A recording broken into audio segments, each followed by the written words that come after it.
Hello again. Welcome to our YouTube broadcast. Hope you are enjoying as we are going through the Gospel of Matthew and really speaking about the end times, things that Jesus said are going to happen before he comes. We are continuing today in Matthew chapter 24. In response to the question of his disciples, Jesus spoke of the signs that would precede his coming and the end of the age. If you have not done so already, then I would encourage you to read the first 31 verses of Matthew 24 or go back and listen to the last two podcasts. We continue now in Matthew 24, verse 32. Now learn this parable from the fig tree. When its branch has already become tender and puts forth leaves, you know that summer is near. So you also, when you see all these things, know that it is near, at the doors. Assuredly, I say to you, this generation will by no means pass away till all things take place. Now the fig tree is a symbol for Israel. In Hosea 9:10 we read, I found Israel like grapes in the wilderness. I saw your fathers as the first fruits on the fig tree in its first season.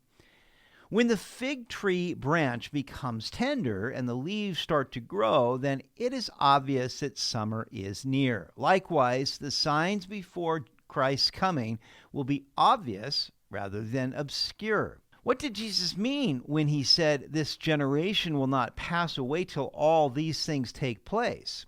Some say that the word generation here refers to the race of the Jews and that they would not pass away as a people before all the end times events happen. But by far the most common meaning of this Greek word is the people living during a certain span of time, say 20 to 60 years. Now Jesus said that when you see all these things, then know that the time is near. This generation will not pass away until everything happens. The key word is all. The generation living when all these things happen will not pass away until everything culminates with Jesus returning and setting up his kingdom on earth. This includes the rapture of the church, the revelation of the Antichrist, and the abomination that causes desolation when the Antichrist sets up his image in the temple demanding to be worshipped as God. These things will happen in rapid-fire succession. After the rapture of the church, the Antichrist will make a covenant with Israel. Then 3.5 years later, he will commit the abomination of desolation. We read in Daniel 12:11, and from the time that the daily sacrifice is taken away and the abomination of desolation is set up, there shall be 1,290 days. Blessed is he who waits and comes to the 1,335 days. So after the abomination of desolation, Christ will return 3.5 years later. A blessing is promised for those who make it 45 days beyond this. We believe that during these 45 days, Christ will judge the nations that survived the Great Tribulation, as we will see in the next chapter. The point is that the generation that witnesses all these things will not pass away until everything takes place, and Christ establishes his millennial kingdom reign on earth. Heaven and earth will pass away, but my words will by no means pass away. The words of Christ indeed are enduring. We can depend completely upon them. They are more trustworthy than the ground beneath our feet or the sun that comes up tomorrow. The Lord knows how easily we forget or get distracted. He wants us to know for sure that these things will happen in their day because he said so. Keeping this in mind will keep us successfully navigating end times. But of that day and hour, no one knows, not even the angels of heaven, but my Father only. I wish every date setter would go back and read these words. If someone tells you that they know when the Lord is coming for his church or when the Antichrist will be revealed, then turn and run the opposite direction. Jesus said that no one knows the day and hour, and he gives several illustrations to show that he will come unexpectedly. But as the days of Noah were, so also will the coming of the Son of Man be. For as in the days before the flood they were eating and drinking, marrying, and given in marriage until the day that Noah entered the ark, and did not know until the flood came and took them all away, so also will the coming of the Son of Man be. Jesus told his disciples to look back to the days of Noah to see the conditions that will be happening in the world when he returns. We read in Genesis 6:1, it came to pass when men began to multiply on the face of the earth, and daughters were born to them. So the days prior to the flood were a time of increasing population. People were eating, drinking, marrying, and giving in marriage. In other words, it was life as usual. People were carefree. The day the flood came, nobody expected it. Genesis 6:5. Then the Lord saw that the wickedness of man was great in the earth, and that every intent of the thoughts of his heart was only evil continually.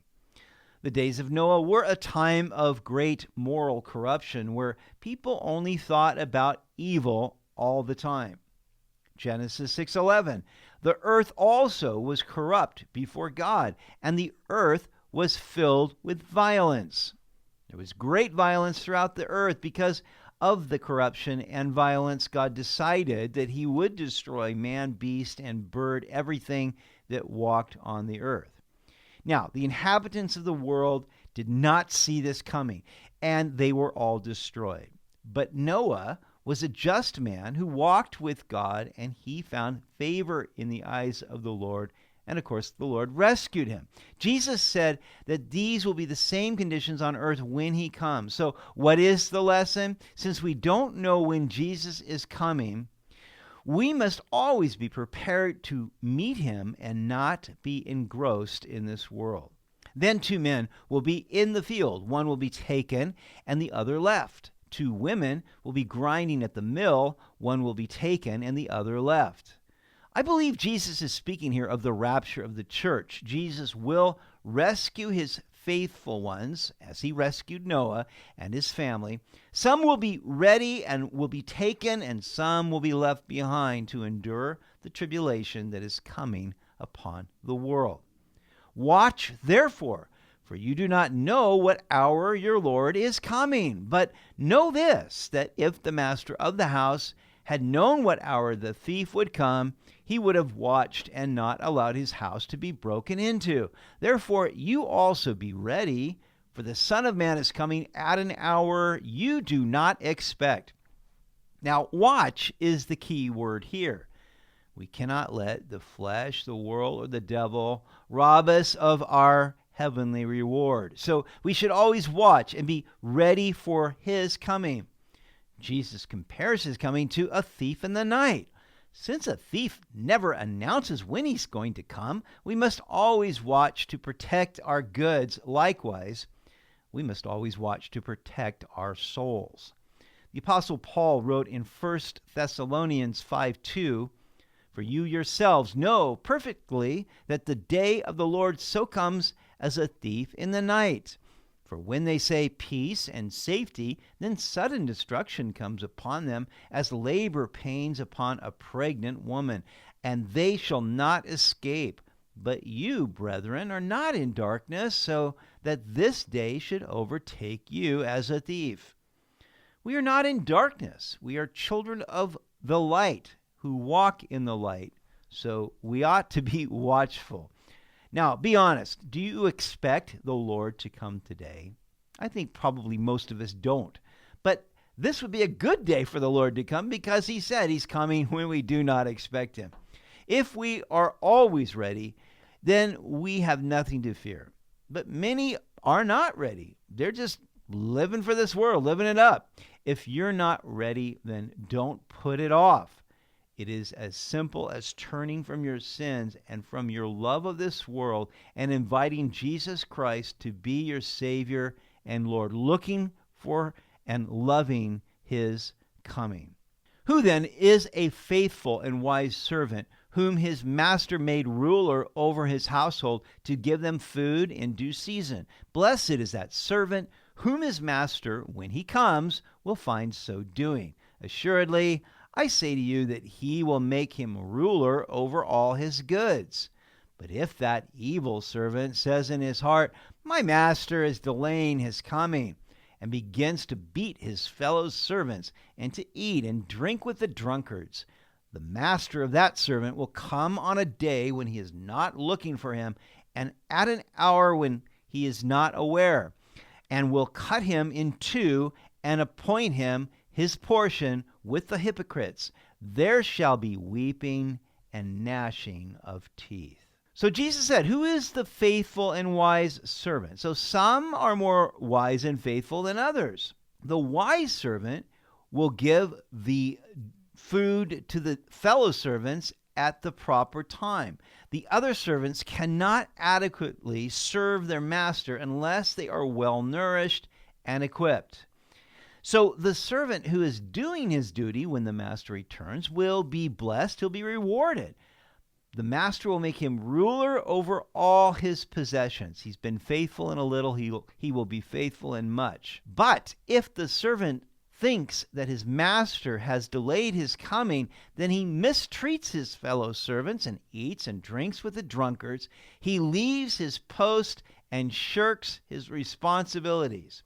Now, this is one of the reasons I believe the Lord wants us to live in the expectancy of his imminent return, believing that the Lord could come at any time for us, for his church. Well, that leads to holy living. On the other hand, if we think that some event must first happen before Jesus comes, the Antichrist must be revealed, or some other thing, or Israel must be attacked by Russia or something, then we are saying that he has delayed his coming, and that causes us to let our guard down and start living according to our own fleshly or worldly desires. Jesus says that the master of that servant will come on a day when he is not looking for him, and at an hour that he does not expect. He will cut the servant in two and give him the same punishment as the hypocrites. There will be weeping and gnashing of teeth. Now that's severe. It's a severe treatment. But it is the biblical principle that to whom much is given, much is required. The way to avoid all of that is simply to always be watching and ready, be faithful in the work that the Lord gives us to do. I want to close with the words of the Apostle John in 1 John 3:2. Beloved, now we are children of God, and it has not yet been revealed what we shall be. But we know that when he is revealed, we shall be like him, for we shall see him as he is. And everyone who has this hope in him purifies himself just as he is pure. May we all watch and be ready. The Lord is coming soon. I believe this. We need to expect that our bridegroom will come for us at any time. This is the way to live joyfully and also to be prepared for the days to come, whatever they may be. Well, thank you for joining us. May God bless you. Please subscribe to our channel. That helps us a lot, helps other people find out about us. Thanks for watching.